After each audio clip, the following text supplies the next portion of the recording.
Happy holidays from Victoria. We're here today to talk about Thanksgiving. It's coming up this week and I'm really excited about it because this is our favorite time of the year at our household, where the family comes and it's chaotic and wild and we're just crazy, obnoxious, but it's a joy to see the children and their face lights up, and of course, we get so full of turkey that we can hardly move. But this is a really interesting holiday that sometimes we forget what the total etymology of this day is all about. In fact, it happened 400 years ago this month on November 11th that the Pilgrims came across on the Mayflower onto our shores. And here they were without any civilization, without any way to really make a good home, but starting from scratch and being pioneers. And of course, they paid a great price for it. But when we really understand what they were doing, that they were fleeing the persecution of the church and how they were being forced to worship in such a way that was not connected to their conscience, it's very interesting that they are like the Hebrew people. In fact, they likened themselves to the Hebrew people when they were in Egypt, and God set them free to go to worship him. And so it's kind of a similar story, an exodus to America in order to worship the one true God.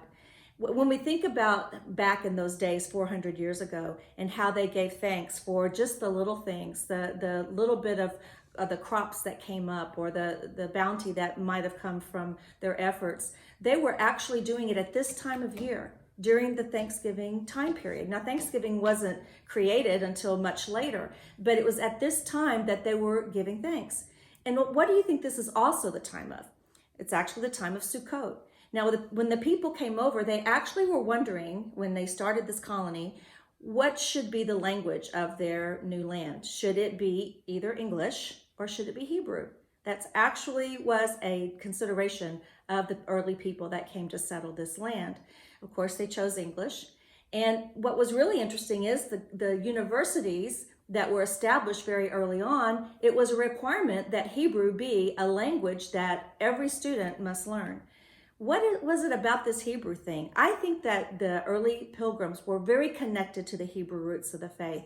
In fact, it was around Sukkot that they landed. So could it be they were actually celebrating Sukkot? Maybe on accident, maybe on purpose. But it was the time of the harvest. And as we see in Leviticus 23, God commands us to worship him at the harvest time period. And so it's very interesting that this happened with the pilgrims as well. So as we think back and are thankful, let's remember the pilgrims that came over to a place where God gave them in order to worship him in spirit and in truth. And may we be forever thankful for the great price that they paid. Have a great holiday.